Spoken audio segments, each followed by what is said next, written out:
I would now like to welcome the panelists for our inaugural panel.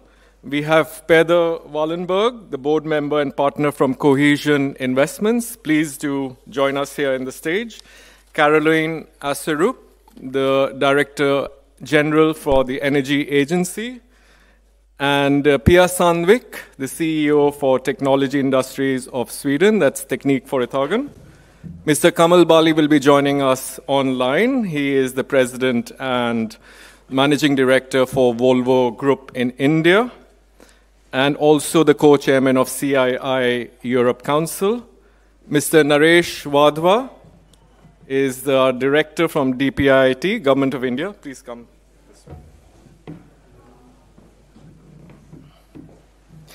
And Ms. Helen Ågren, the Deputy Director responsible for the LeadIT initiative from the Swedish Ministry of Climate and Enterprise. Warm welcome. And we have our moderator, Arati, the Lead Business Co-Development, LeadIT Secretariat, Stockholm Environment Institute. Welcome, Arati. I hand it over to you. Now, we are 11 years into this event, the India-Sweden Innovation Day. And we've come a long way in 11 years. I want to take a second to remind the audience online and in the room where we were 11 years ago. India, 2013, 15 gigawatts of renewable energy installed capacity. Today, over 175. 2013, 15% internet penetration. 2023, over 75%. Sweden, 1% of all new car sales were EVs. Today, over 60%. We've come a long way. What we want our leaders to tell us today is, do we change how we work together when the global landscape has changed and the two countries have changed? Caroline, I'd like to come to you first. Now, the Energy Agency has been working with India for over 10 years, maybe 11. What have been the core elements of this partnership? What were they then, and what are they today? Okay, thank you so much. Well, the Swedish Energy has been engaged in India and in different collaborations with the public sector in different levels, on the national levels, with various MOUs as well as city and state level. And also, over time, we have developed a network of industry contacts, also research communities and business associations. So that has been one very important factor.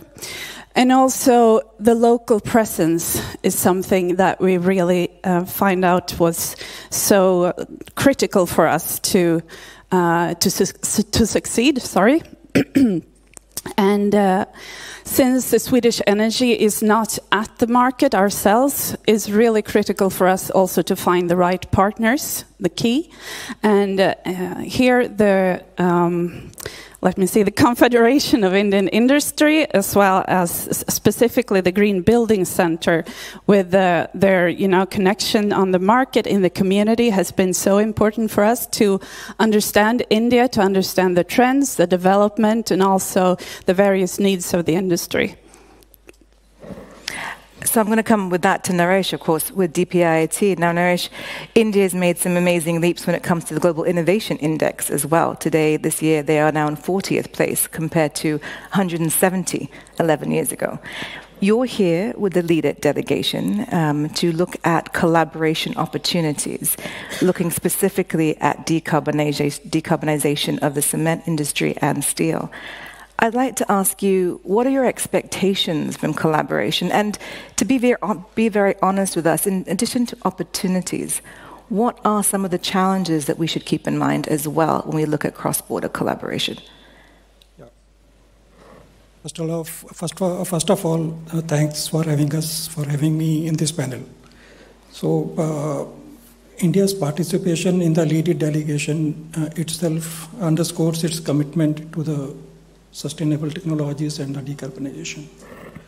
So, through partnership with countries like Sweden, we are basically seeking, first of all, the technology transfer. I may tell that India is the second largest producer of the cement, and we have still huge potential to grow, as our per capita consumption of cement is 290 kg compared to 540 kg per capita globally. And India has committed to become net zero by 2070, and major Indian cement companies have committed to become net zero concrete by 2050. So India is one of the most energy efficient in the cement side, and having one of the lowest specific CO2 emissions. And the Indian cement industry is producing about 67% of blended cement. And we have been able to achieve average thermal substitution of about 7% of alternative fuels.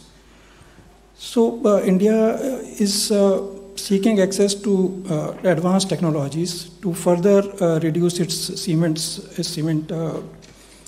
emissions, like the carbon capture and utilization, electrification of cement manufacturing processes, and alternate raw materials. So we feel that the partnership between India and Sweden can be a source of this technology transfer. Then there is another area that is research and development, collaboration in the research and development.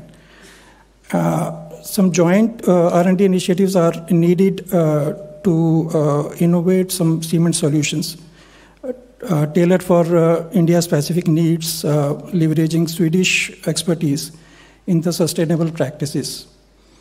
And India is also working on the low-carbon cements, new low-carbon cements. And we feel that some joint study can be taken by the National Council for Cement and Building Material, which is the leading R&D organization working in the cement, concrete, and building materials, and the Swedish institutes, that is, I think, RISE. They can undertake joint studies for development of low-carbon cements, which will further which can significantly reduce the carbon footprint. Likewise, Saltex Technologies, which is working on the electrification of calciner. So there is huge potential for them to collaborate with the Indian cement industry and the research organizations in my country. And then comes the important issue of finance. We all know that carbon capture is highly capital intensive, and the cement industry would be requiring huge investment if we are to move to the greener technologies. So we encourage the Swedish investment firms to consider investing in the Indian cement industry for scaling up the decarbonization infrastructure. Likewise, the cement companies can also help in establishing some demonstration pilot projects in CCU, so that India can gain expertise in that. And we also certainly like to look at the framework, policy framework, and the regulatory framework which the Sweden has implemented to encourage the sustainable practices. India is also establishing Indian carbon market for the trading of carbon. So we look forward to have Swedish expertise for an effective and robust Indian carbon market. And lastly, Government of India is focusing more on the capacity building and the skill development of Indian professionals. So with the help of Swedish expertise, some training programs or the skill building exercises can be formulated so that the Indian professionals can be equipped with the knowledge in the advanced technologies. So I think with these partnerships, India is aiming to overcome the challenges of decarbonization and accelerating its journey towards a greener future. Thank you so much. And I think you've raised some interesting points that we will come to with the other speakers on the panel, and that is the importance of pilots, the importance of technology transfer, the importance of skilling to be able to utilize this technology transfer, and of course capacity building together. Now both Caroline and Naresh are speaking on behalf of government. I'd like to turn now to industry to get your points of view. Peder and Kamal, if you're online with us, both of you up here as business enablers, pushing the expertise. Good afternoon, Kamal. Thank you for being with us. And of course, Kamal is here as CII, as Volvo, as the Chamber of Commerce in Stockholm and Delhi, Sweden and Delhi. From both of your points of view, now, I think Naresh also pointed out, while India has one objective to be net zero, companies have taken their own objectives individually. And sometimes these objectives, of course, are looking at shorter times, 2040, 2030, 2050.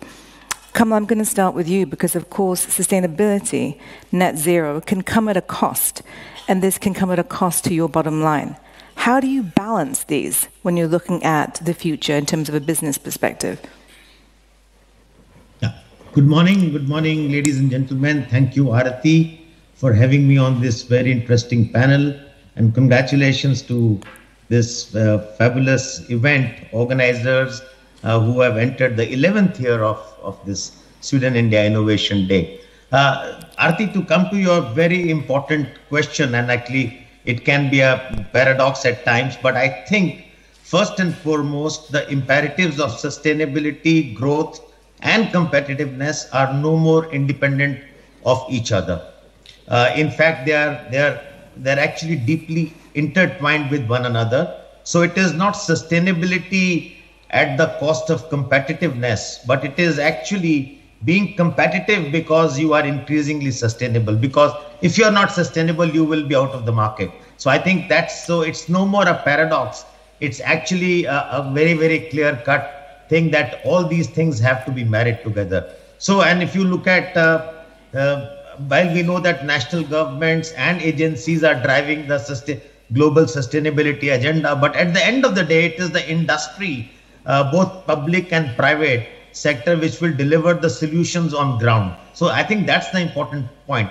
And the good news in India is that there is a large number of Indian industry players who are especially in the automotive sector, who have really sharpened their goals towards net zero ambition in line. And if you look at the PwC survey, it says more than 50% of the Indian businesses which they surveyed expressed their commitment to achieve net zero. And of these, almost 50%, another 50% of these were committing to net zero emissions by 2030, as soon as 2030.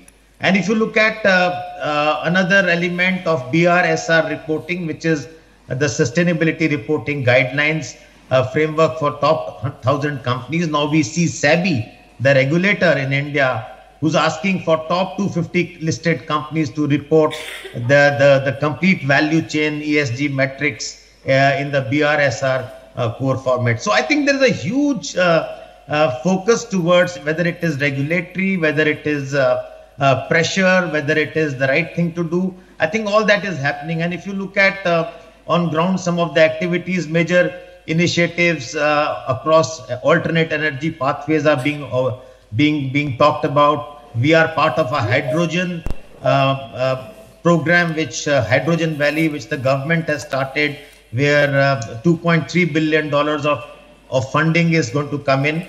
50,000 buses tender is coming out, which is clean green buses, and it is estimated that by 2050, 9 out of 10 trucks in India would be zero emission trucks. So I think things are moving, and there are incentives from the government like the PLI schemes which are helping. And as Mr. Wadhwa rightly mentioned, we have the country intends to develop its own domestic carbon market to tackle this. But I think the future of sustainability, to my mind, will be a balancing, whether it is balancing power grids, safer vehicles, requires a massive dose of digitization. And here India's deep competencies in the world of connectivity, digitalization is a key advantage. And but yes, there are challenges, like very quickly I can talk about some of the challenges in the supply chain because we have a very large number of micro and small companies who will need support in building that foresight, the capacity to meet future sustainability challenges. And I think this is where large OEMs and their ambitions will have a trickle-down effect. But if I were to talk about Volvo Group, very, very quickly, we have now 3 suppliers who have been certified as fossil-free across their entire value chain. And this is in the hard-to-abate sectors like castings, link rod, ferrous castings, and by the end of 2025, we aim to convert 80% of castings sourced from India into fossil-free. And by 2030, we will raise this level to 100% of fossil-free, and these will be supplied to all across the Volvo factories all across the world from India. And I think this is something very good. And finally, India does have one of the cheapest renewable energies, Arati, as you know, which is one reason why projects such as hydrogen mission, where India would like to be a global hub, becomes very feasible. So I'll stop there, but I think I can see a lot of traction, especially in the automotive industry in India towards net zero journey. I think it's not, as I said in the beginning, it is not sustainability at the cost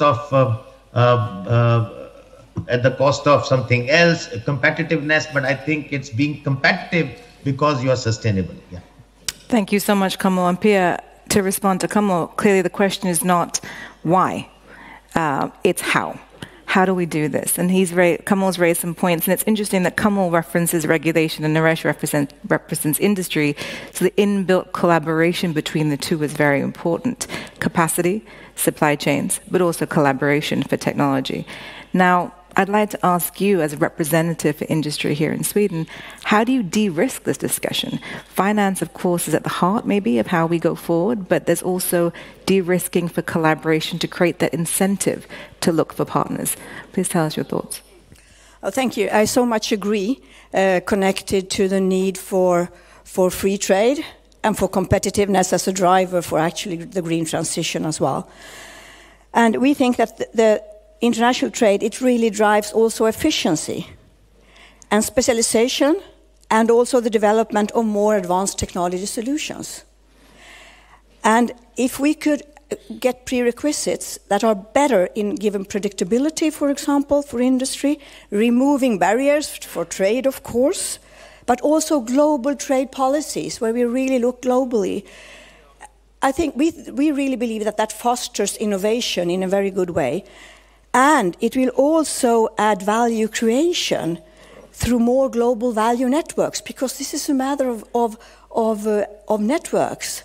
And but also, we think it's also good to have efficiency through global production allocation and value-adding R&D collaboration over borders and in value chains. And if we eliminate these barriers of trade, that could really benefit for really financing these strategic developments that needs to be done, because it will reduce cost and it will facilitate investments rather than through what we don't like, public funding. But of course, we are also worried about the rise of active industrial policy, which actually unilaterate trade measures to favor domestic production and supply, because this really drives a regionalization process through politics, and we don't believe that's good actually for the competitiveness. And it also inflects the value chains in a negative way as well, which are also, as I said, needed for transition.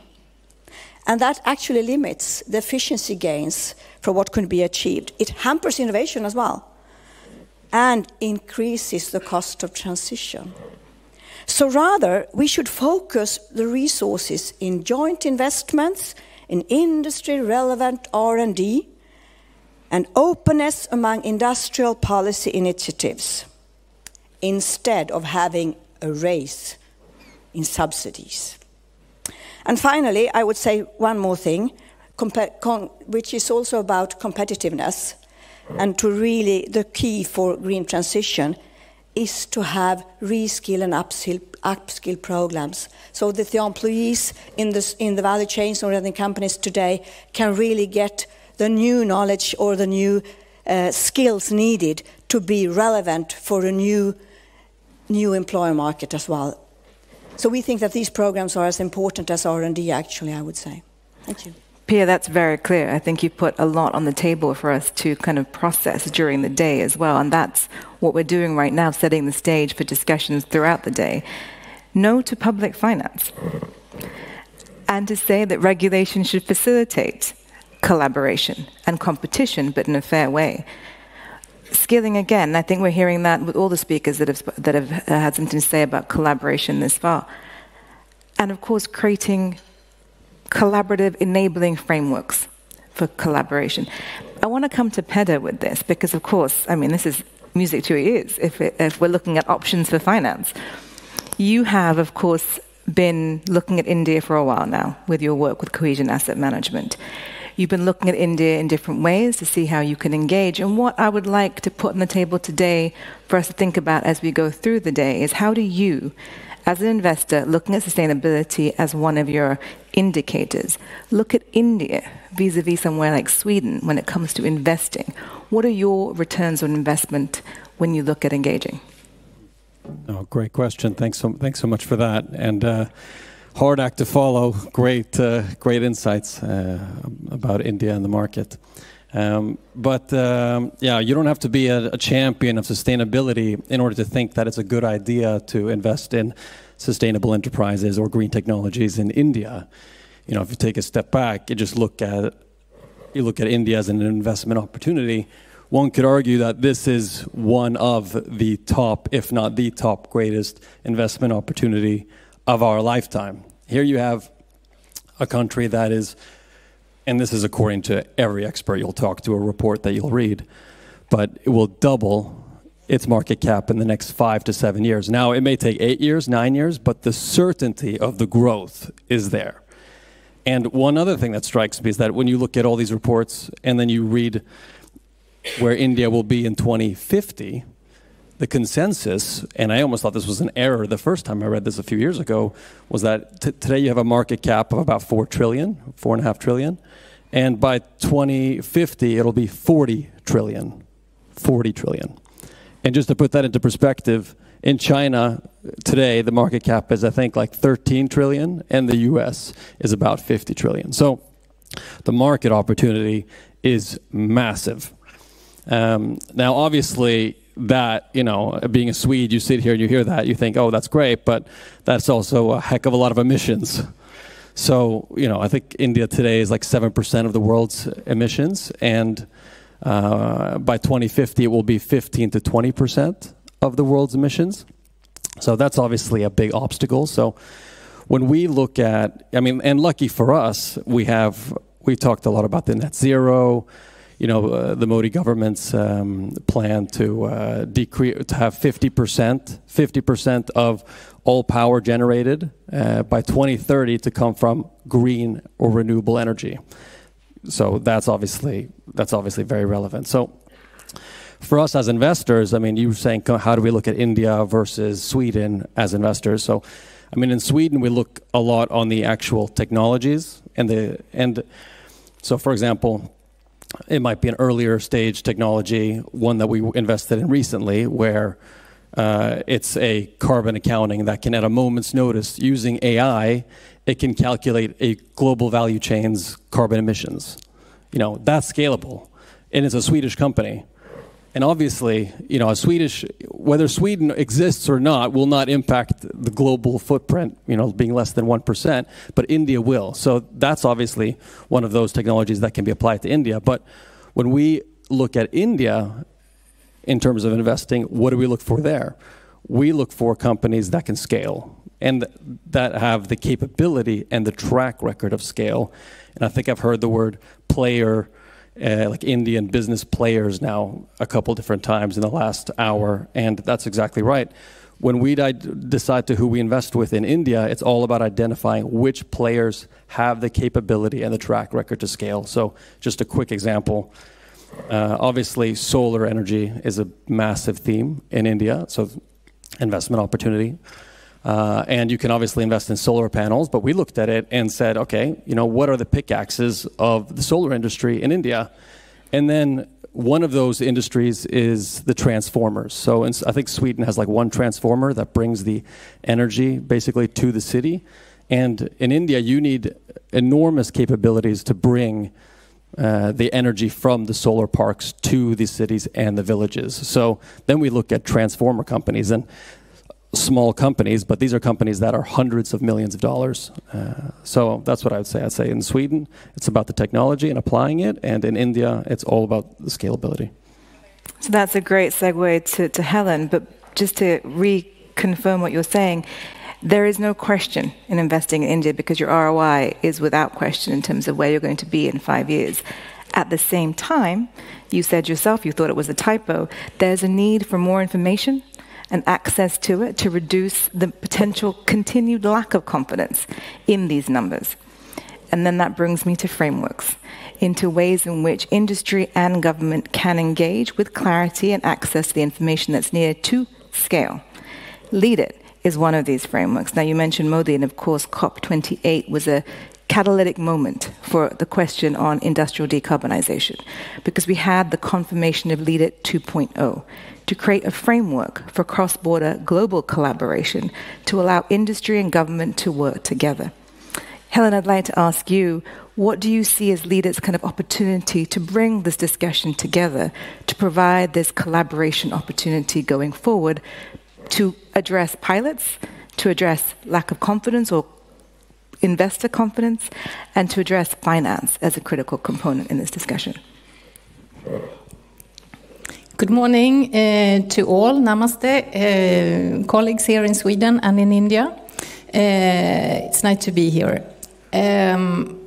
Well, first of all, let me just say one thing about urgency. To reach 1.5 degree or limit the global warming to 1.5 degree, the carbon budget will last for 3.5 years with the current pace of emissions. So we need to act with urgency. And we need to raise ambitions. And the next year, countries will deliver their national determined contributions, their NDCs, their plans for all sectors and all greenhouse gases. And that will be a strong signal to all partners on what the ambitions are, where do you plan to change and reduce, and how can you match those needs with the solutions. So LeadIT is a group of countries and companies, over 40 partners coming together. And we reach all regions of the world, and the partnership is co-chaired by Sweden and India. So we are working with 3 pillars, both to discuss and develop the enabling conditions for this transformation to net zero by 2050, but also to look at how we can facilitate collaboration and technology transfer and co-development between the members of LeadIT. And that's a new pillar within this partnership, which we believe much in, and which is also part of the cement delegation here in Sweden right now. And the third pillar is about having or developing a country platform to develop pilot projects and to prove that this green transition is not only for countries in the north, it's for all, emerging economies alike. And we are working to match and collaborate between governments across different ministries and together with companies and academia and multilateral institutions to develop pilots, to find the funding and to make it happen on the ground. So now what I'm going to do, because we only have a minute left, is everyone here has said a lot about your points of view and how we can go forward. So I want one word from each of you as the most important part of what you've put forward that we should be aware of, what we need to think about when we look at collaboration for decarbonisation, net zero targets, from industry, from government, from civil society actors. Peder, I'm going to start with you, work my way around the room, and then end with Kamal. One word. Scalability. Caroline. Co-creation. Fair competition. I think timelines and sustainability. Trustful and respectful partnerships. Excellent. Kamal. I mean, very famously we say in Volvo, partnership is the new leadership, and I think that's the way to go. So we've heard scalability, trust, and finance, as well as partnership.